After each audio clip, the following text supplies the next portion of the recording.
ये प्रश्न मुनि समाज भितर आसीब ये विश्वास मोर नथिला जदि आसिला ताको आलोचना प्रसंग को आम आनिबा जे प्रथमे जानिबा मृत्यु काहाकू कहंती सेई कथाटा जानिया पाई मगे गोटे कहानी अवतारणा करी थरे रामचंद्र जहाँ तुम प्रभु श्री रामचंद्र भाव में जानीचे पुरुषोत्तम देव पुरुषोत्तम से राजसभा डाकी था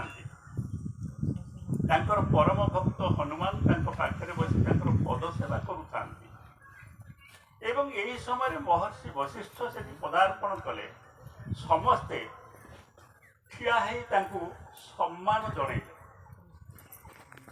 किंतु हनुमान को दृष्टि आढ़ुआल रही से सम्मान जन पारे जिते बड़े महर्षि वशिष्ठ जाई रामचंद्र निकट में पहुंचले रामचंद्र यथामान्य सम्मान जन से रामचंद्र को कहले मुझे आसिली सभास्थल को समस्ते मोर मर्यादा रखिंट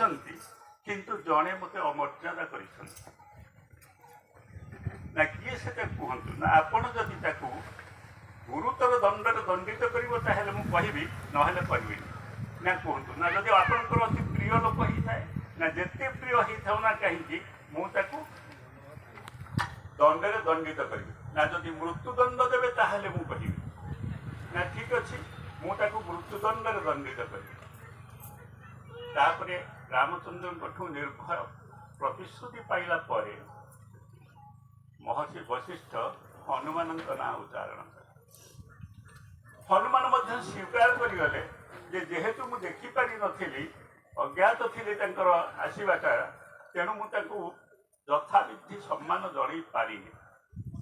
तेणु रामचंद्र कहले जे काली सकाल तुम मृत्युदंड निश्चित एवं वशिष्ठ कहले जे हनुमान को कौन अस्त्र मृत्यु दे पारिब नाही जदि आपण ब्रह्मास्त्र प्रयोग न करें रामचंद्र से सम्मत हेले जे मु ब्रह्मास्त्र प्रयोग करी काली हनुमान को वध करी हनुमान जाई घरे माता अंजना देवी कथि विमर्श बदन में बस माता पचार पुत्र हनुमान तुम्हें ये दुखित कहीं तुम्हें ये चिंतित थिला परी जना पड़ुच कहीं से प्रथम कुंठाबोध करुले माता अली कर प्रकाश कले जे काली मोर मृत्यु काली प्रभु शपथ कर ब्रह्मास्त्र प्रयोग कर मत मृत्युदंड दंडित कर अंजना देवी कहले यही कथा आश्वासना देले कहले जे प्रथम तोते जो राम नाम जप करने को कहुई तू जदि से राम नाम जप करू राम नामर शक्ति एते प्रकार रामचंद्र समस्त ब्रह्मास्त्र सेठी निरर्थक हो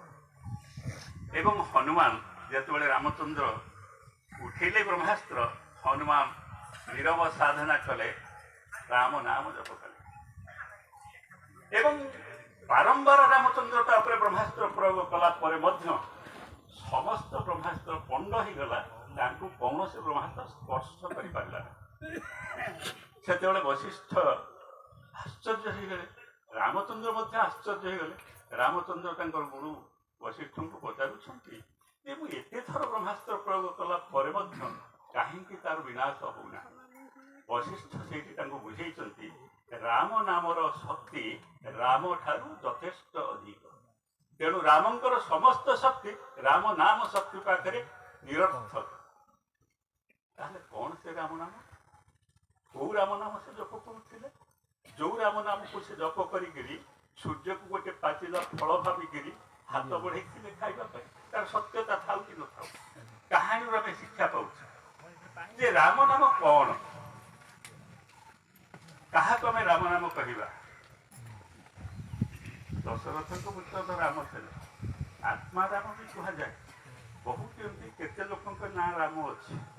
से तो कहते राम राम जप कर राम नाम जप कर कहीं कहले से नामटा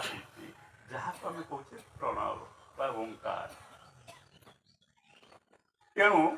ओंकार जदि जप करा जाए कहुए সর্ববিঘ্ন হর মন্ত্র প্রণব সর্ব